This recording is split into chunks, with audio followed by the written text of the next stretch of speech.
Hello, our chapter is Atomic Theory, Periodic Classification and Properties of Element, and the topic is Periodicity in Properties, जिसके अंदर first atomic radius and second ionic radius पढ़ चुके हैं। Third बात आती है ionisation enthalpy. Enthalpy means होता है energy, the energy that is required to donate one electron from a neutral atom in gaseous state is called ionization enthalpy। कोई एक गैस स्टेट का कोई भी एक न्यूट्रल एटम है, सपोज दैट नाइट्रोजन गैस अपने पास या फिर ऑक्सीजन गैस है, इसका एक न्यूट्रल एटम है। इस न्यूट्रल एटम से एक इलेक्ट्रॉन को डोनेट करवाने के लिए जो एनर्जी की रिक्वायरमेंट होती है, इस एनर्जी को बोलते हैं अपन ionization enthalpy. It is measured in calorie per mole और किलोजूल पर मोल। इसको या तो कैलोरी पर मोल में मेजर करते हैं या फिर किलोजूल पर मोल में।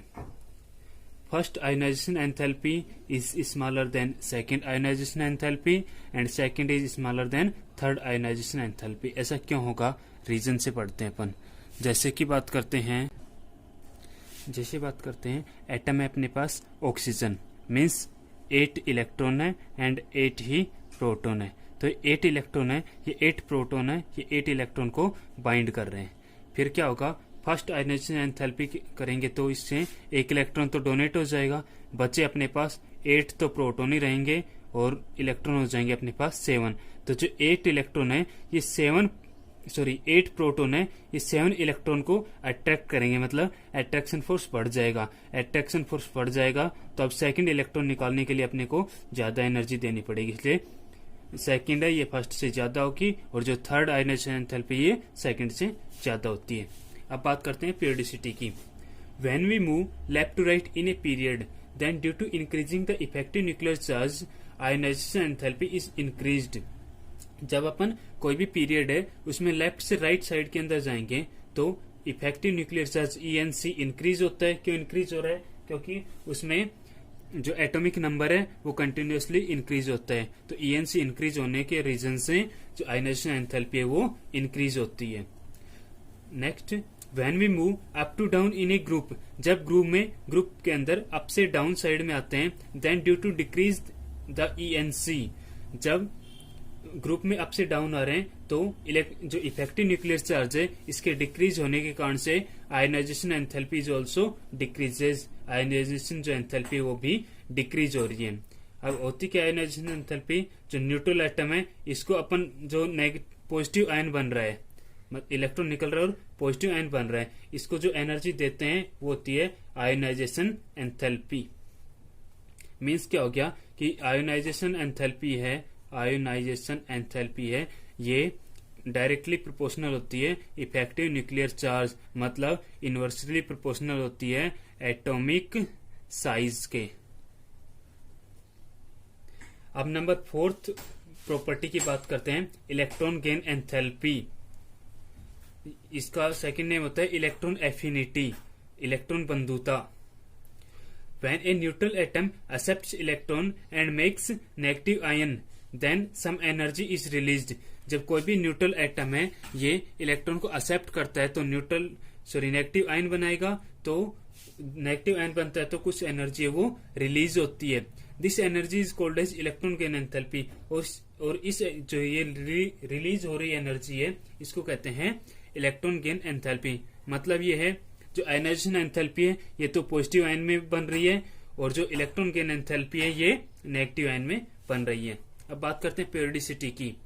When we move left to right in a period then due to increase the effective nuclear charge electron gain enthalpy is increase.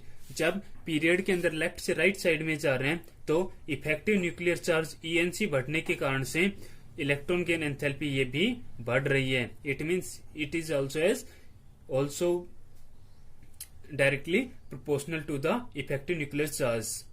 Next, when we move up to down in a group, जब किसी group में up से down आ रहे हैं, then due to decrease in ENC, जब effective nuclear charge में decrease होता है, कमी आती है, electron gain enthalpy is also decrease, और इसमें डिक्रीज होने के कारण से ENC डिक्रीज होने के कारण से जो अपनी इलेक्ट्रॉन गेन एंथैल्पी ये भी डिक्रीज हो रही है।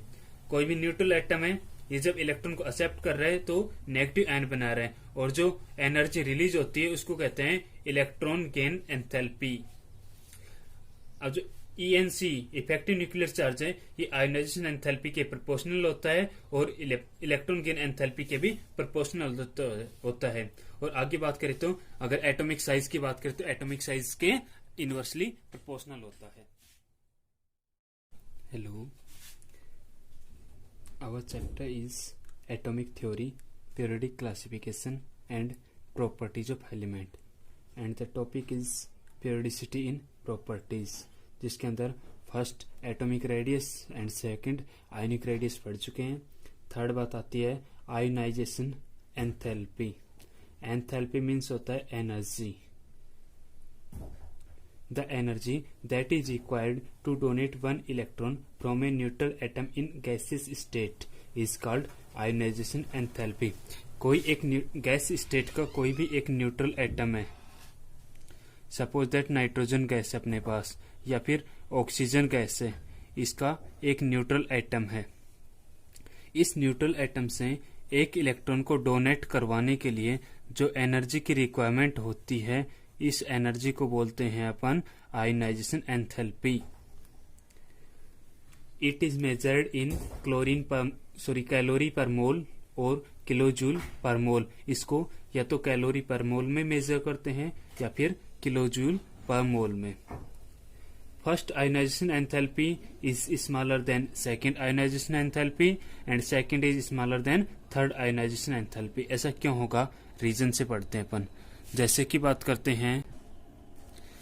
बात करते हैं एटम है अपने पास ऑक्सीजन, मीन्स 8 इलेक्ट्रॉन है एंड 8 ही प्रोटॉन है। तो 8 इलेक्ट्रॉन है, ये 8 प्रोटॉन है, ये 8 इलेक्ट्रॉन को बाइंड कर रहे हैं।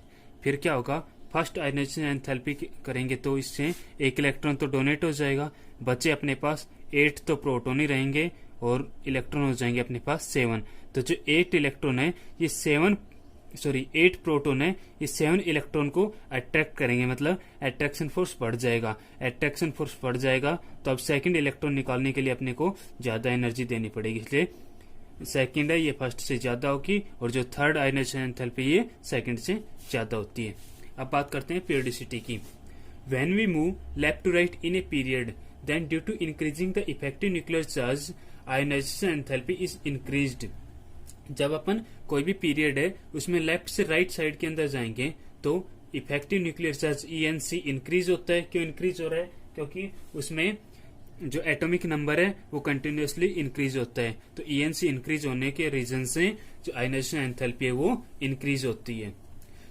Next, when we move up to down in a group, जब ग्रुप के अंदर अप से डाउन साइड में आते हैं, then due to decrease the ENC, जब ग्रुप में अप से डाउन आ रहे हैं तो जो इफेक्टिव न्यूक्लियर चार्ज है इसके डिक्रीज होने के कारण से ionization enthalpy is also decreases. Ionization जो एंथैल्पी वो भी डिक्रीज हो रही है।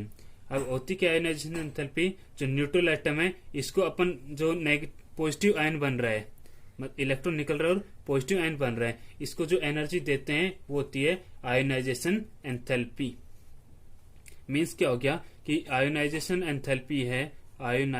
एंथैल्पी है ये डायरेक्टली प्रोपोर्शनल होती है इफेक्टिव न्यूक्लियर चार्ज, मतलब इनवर्सली प्रोपोर्शनल होती है एटॉमिक साइज के।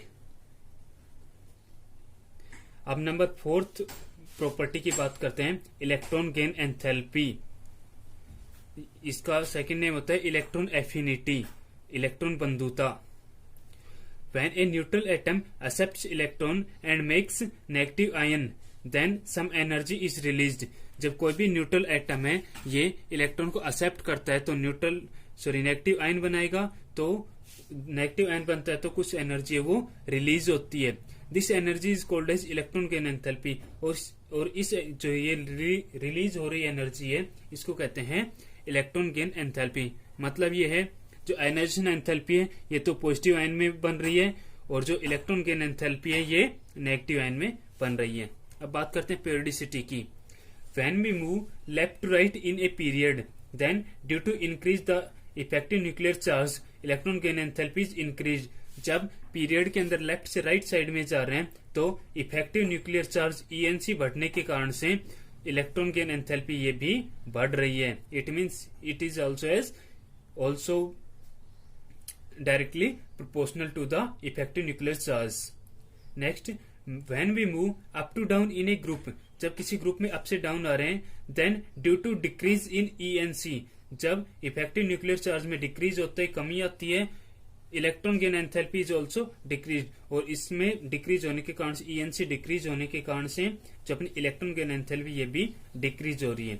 कोई भी न्यूट्रल एटम है, ये जब इलेक्ट्रॉन को एक्सेप्ट कर रहा है तो नेगेटिव आयन बना रहा है, और जो एनर्जी रिलीज होती है उसको कहते हैं इलेक्ट्रॉन गेन एंथैल्पी। अब जो ईएनसी इफेक्टिव न्यूक्लियर चार्ज है ये आयोनाइजेशन एंथैल्पी के प्रोपोर्शनल होता है और इलेक्ट्रॉन गेन एंथैल्पी के भी प्रोपोर्शनल होता है।